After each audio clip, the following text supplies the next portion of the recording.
Para lumalabas na fixer ka. Kinubra mong pera na Lucky South 99. Tinakbo nyo yung pera ng Lucky South 99. Pinagkatiwalaan nga sa yung pera eh. Pero hindi mo nga binayad. You know, I cannot forget you. I have never called you and I do not know you from Adam. Napakasinungaling mo. Naalala mo yung sinabi mo? Hindi naman kita kilala, hindi naman kita tinawagan. Naalala mo? I can recall at that You time, just Your saved Honors. your skin. Kaya hindi kita makalimutan eh. Napakasinungaling mo. Thank you, Madam Chair. I would like to ask some questions to Mr. Dennis Cunanan. Can you remove your face mask? Or are you allergic to anything? My wife is sick, Your Honor, so I'm just making sure. Alright. Despite repeated invitations coming from this committee, bakit ngayon ka lang nag-appear? Your Honors, the first one was I was represented by my lawyers. The second one, Your Honors, we did not honestly receive the subpoena. You did not? We did not receive, Your Honors, the subpoena. Okay, where are you connected right now? I'm just doing my own business, Your Honor, private. Okay, do you confirm that you were hired as a consultant? Yes, Your Honor. Of whom? Of Hongxing, Your Honor, and Lucky South. Yung Bamban Pogo? Yes, You're Your Honor. connected? As an authorized representative Porac. at that time. Yes, Your Honor. Also Porac? Yes, Your Honor. Lawag?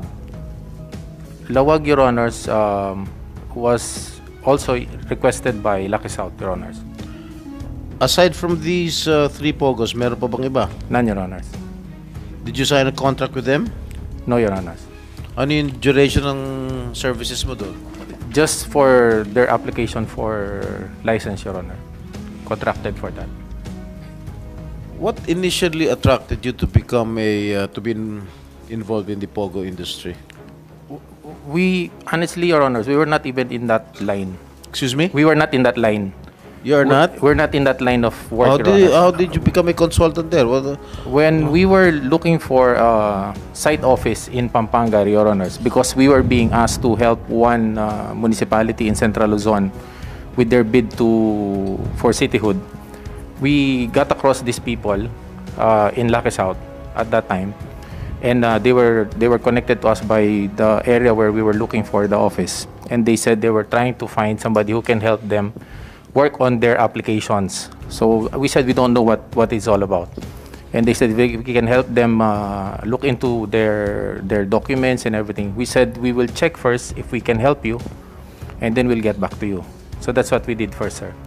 And then when we check on all these things, we did the research. We found a checklist from the website of PAGCOR, and we gave it to them. And we told them, this is just the checklist. Maybe you just have to comply, and then you're okay. And they said, can you help us comply? I said, I don't know how to do it, but if you know the documentation there, it's very easy. If you have all these requirements, I suppose we just put it together and then submit it. So that's what we did, Your Honors. Okay. How much was your income or professional fee? Doon sa tatlong Pogo na nahawakan mo? On a per work basis, Your Honors, we were they paid us based on man hours that we have. Mr. Cunanan, please proceed. Also, it's a man hour on a base of man hour consultancy work, sir. Parang based on an hour basis na dinivote namin, tapos yung milestones pag may natatapos ko. Okay, specifically, magkano kinita mo rin sa Bamban Pogo? Dun sa Bamban, sir. Magkano yung consultancy fee mo dyan? If we're not, sir, as we have reported, it's about 150,000, sir. 150,000 Pesos, sir. per month? Nung tinapos namin, sir, yung trabaho. Ilan months ka nag-consultancy ron? Mga 3 months siguro namin, sir, tinrabaho lahat yan hanggang 4 months. Parang ganun. As a consultant, ano ginagawa mo dun? You Pinapakita, prepare what? sir, hindi May lang kinakausap ka sa PAGCOR? Wala, sir. Ang nangyari, sir, meron sila kasing mga group nila. So, for example, yung nakikipag-usap sa amin, parang translator, pinapakita niya kung yun yung mga requirements nga na nakalagay doon. Kung yun nga yung SEC, kung yun nga yung kanilang organizational business plan, etc. So, nung tulungan namin sila, sir, ma-identify yon at yun nga yung kailangan nilang i-submit. Nagpa-assist sila kung pwedeng kami mag-submit sa Manila for them. That's why we were there. Meron kang sariling consultancy firm? Yes, sir. So, yung sino meron kayo kontrata? Hindi na kami, sir, nag-engage into a contract kasi sabi nila they cannot afford a full contract based on our consultancy. Sino kausap mo doon sa Bamban Pogo? Doon sa Bamban, sir, may a certain VV Chen. What's the name? VV Chen po. Chinese? Chinese po siya na translator. You think she's related with Mayor Go? I'm not aware, Your Honors, but she was the one coordinating with us. Wala kayong kontrata? Wala, Kasulutan? wala. Ano, verbal lang? Ang nangyari, Your Honors, when they contracted us, we checked with the local government kung investor nga sa lugar nila yon, and then the mayor at that time verified and assured us. Who was the mayor at the time? Mayor John Feliciano, Your Honors, verified and told us that these are investors in his municipality and if they can be assisted. Kailan ka pa nagtayo ng consultancy firm? We started 2017, Your Honors. 2017? Yes, Your Honors. Alright. Doon sa Porac, how much were you paid? Almost the same, Your Honors. Almost the same. Yes, Sa Your Honor. Lawag? Hindi ko kami lumayo. Sino kausap mo sa Porac? Yung sa Porac ko, Charlotte Sia, Your Honors. Also a Chinese national? Yes, Your Honors. And apparently her Chinese name is Han Gao. Parang Han Gao. Lawag? Sila rin po, Your Honors. Sino sila? Si Han Gao, dun sa... Yung Sia? Yes, Your Honors. So, yung Porac tsaka Lawag, isa lang ang nagpapatakbo? Yeah, Am I correct? Yung Lawag, Your Honors, hindi umandar. Ano? Hindi po umandar. Hindi Sa Lawag, hindi umandar? Hindi nag-operate, Your Honors. Alright. So, hindi ka nabayaran doon? Walang... I think they paid us 50,000 for having the license for that, Your Honors. Okay, ano naman yung trabaho mo bilang consultant? Ikaw ba yung naglalakad ng papeles nila para sa permit? At ikaw ba marahil kumakausap sa mga government agencies bilang nakapag-establish ka na rin siguro ng mga contract sa loob ng gobyerno? Actually, Your Honors, it's more on reviewing their communications na nakakarating sa kanila para maintindihan ho nila kung tama nga o hindi. Tapos, we help them with their replies kung paano nila sasagutin, and then they're the ones who submitted. Di ba para lumalabas na fixer ka? I'm not fixing anything, Your Honors, because at that time also, if we can remember, Your Honors, during the times that all these documents, all these requirements were being worked out, we were under pandemic and we cannot even do any face-to-face with anybody, Your Honors, much of that. Because according to the chairman of PAGCOR, si Chairman Tenko, during the previous Senate hearing, pinagkatiwalaan kayo ni Cassandra Lee Ong. Do you know her? Yes, Your Honor. At kayo raw ang authorized representative na pinagbigyan ng 6 months na buwis nila sa PAGCOR. Tama ba? How did you know Cassandra Lee Ong? She was one of the employees there, Your Honor. Of Lucky South. Na involved sa Pogo? Yes, Your Honor. Sa Porac to, no? Yes, Your Honor. Okay. What can you say about the statement of PAGCOR chair? Your Honor, na kinubra mong pera na Lucky South 99? We strongly deny that, Your Honors, because if hindi mo raw binayad sa PAGCOR. Even for the sake of arguments, Your Honors, if you will look at 6 months, 6 months is 150 per month after $50,000 per month. That's not even supposed to be $500,000. That's supposed to be about $900,000. And when we parted ways with Lucky South, Your Honors, we parted ways well. I left them June of 2023 because at that time, after the meeting with PAGCOR, where they called for an executive meeting among Pogo operators, where I represented Lucky South at that time as an authorized representative, they already came out with the new guidelines. And the new guidelines specifically mentioned about authorized representative being already as liable as key officers. If I may, SP Pro Temp, interject. Dagdag lang sa tanong ni SP Pro Temp. Opo, ma'am. Actually, iginigiit din ni Attorney Roque na tinakbo nyo yung pera ng Lucky South 99. Totoo po ba yun? No, ma'am. To ask a second time? Because up until now, ma'am, I just heard about it during the Senate hearing. So, tinatanggi nyo rin yung sinabi ni Attorney Roque. Yes, You ma'am. are opposing what he said. Yes, ma'am. Because up till now, ma'am, if I suppose that could have happened, there are only two things that will happen to me. Either I'm dead by now, or I might be dead by now with that amount, or two, I might have a court case already somewhere happening. But there's nothing of that effect, Madam Chair. Attorney Roque, ginigiit nyo pa rin ba na tinakbo ni Mr. Cunanan yung pera ng Lucky South 99? Hindi po nanggaling sa akin yan. Yan po isang ayon doon kay Cassie Ong. Kaya ko nga po siya so sinamahan. si Cassie Leong ang Siya nagsabi, po ang nagsabi. na Kaya tinakbo po, ni Mr. Cunanan. At ang totoo po niyan, Teka po.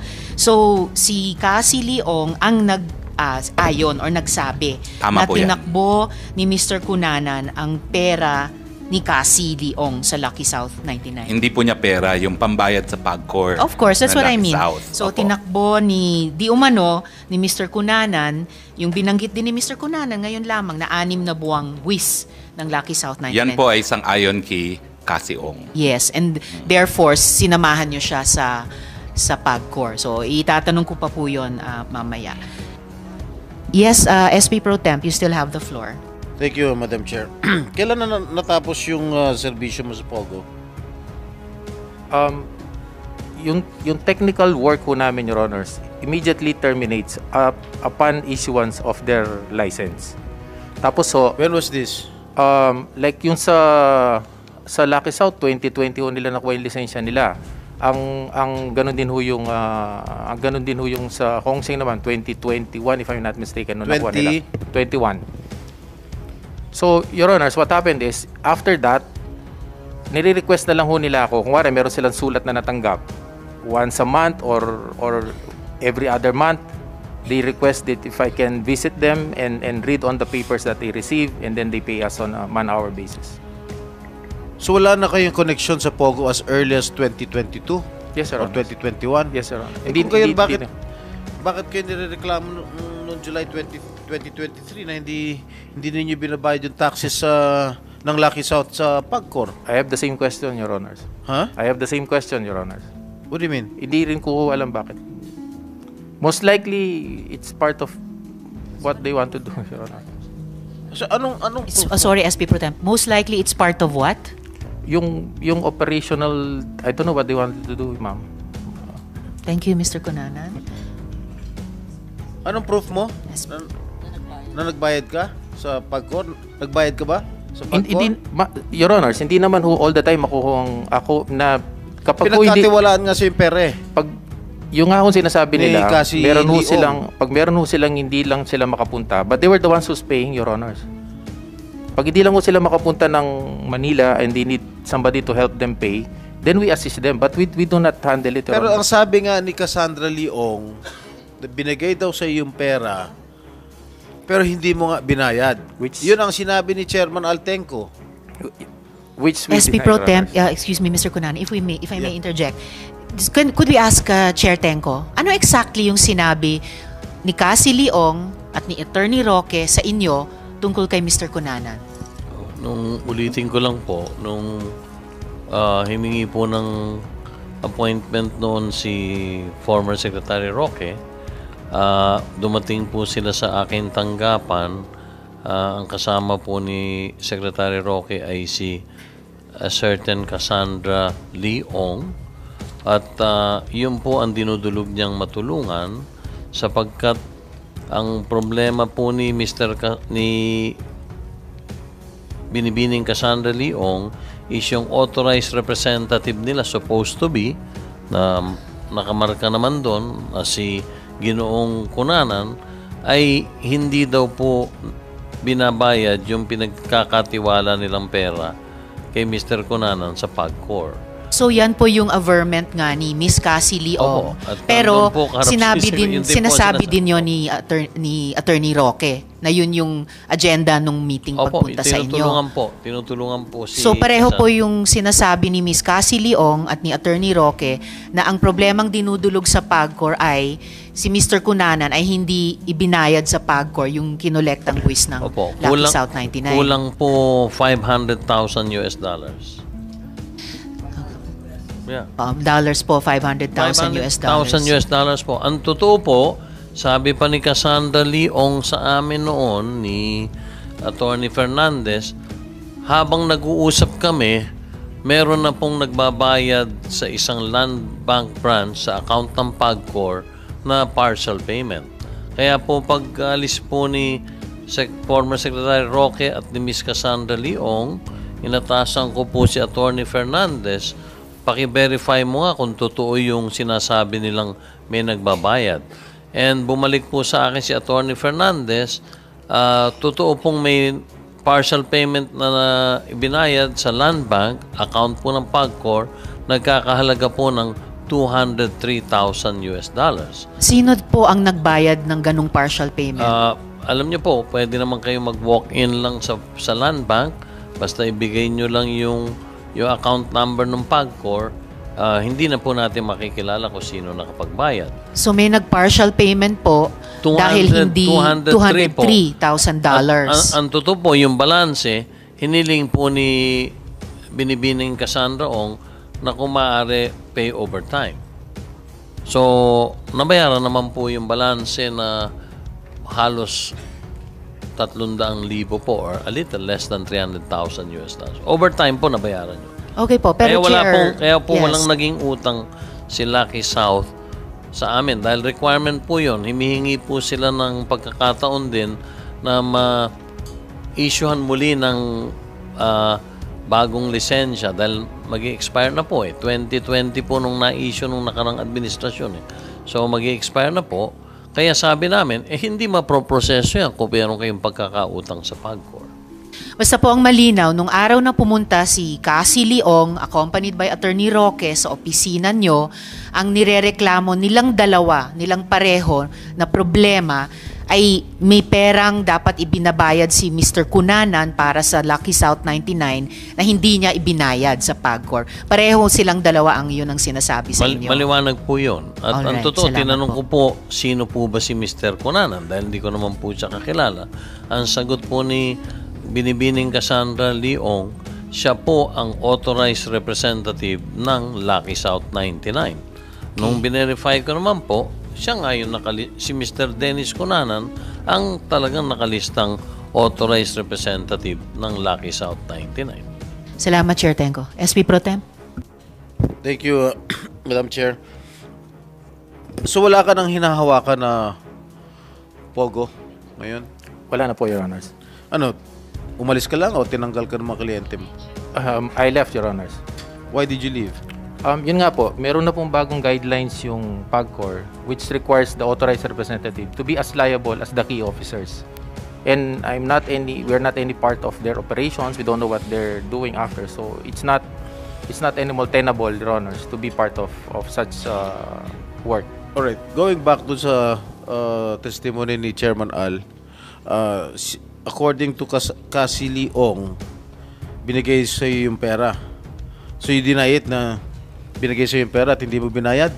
Yes, Your Honors. Yung lahat ng naging accountability namin, Your Honors, were properly documented. And Kasi sabi ni it was submitted. Cassandra Ong, binigay daw sa'yo yung pera, pero tinakbo mo raw yung pera, hindi mo raw binayad. It's not true, Your Honors. Ha?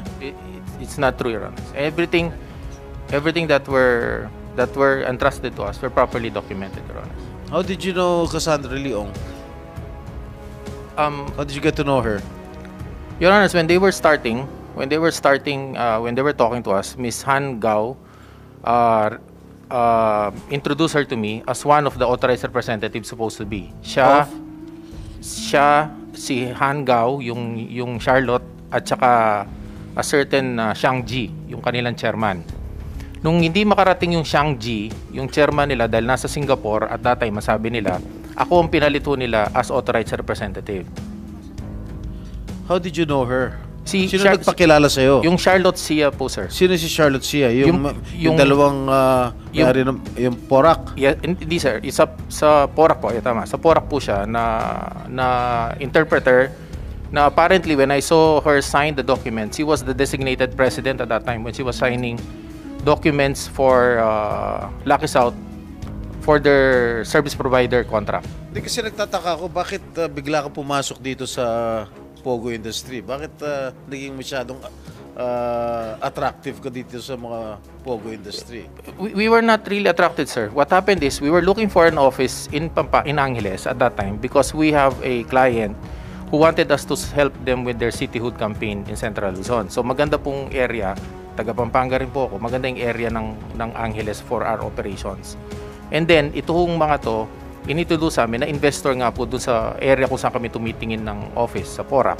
At sabi, they're looking for somebody who can help them work on things. So, dun ho nag-umpisa yun, sir. Okay, during the duration ng ikaw ang consultant nito mga Pogo na ito, was there a time na nakapag-negotiate ka, nakapag-bargain ka sa Pagcor, halimbawa?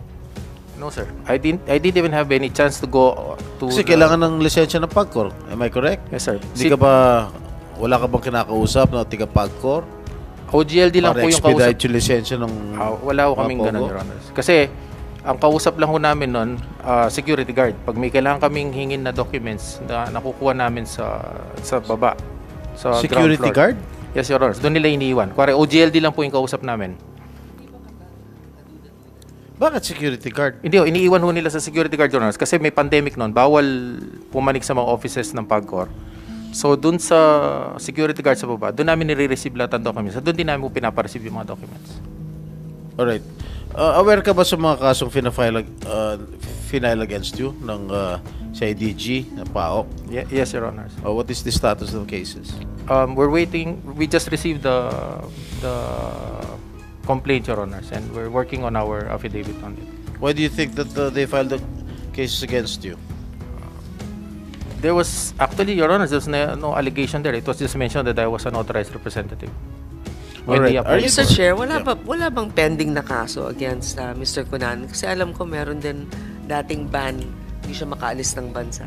So, resolved na ba yun? They're still ongoing, Madam Senator.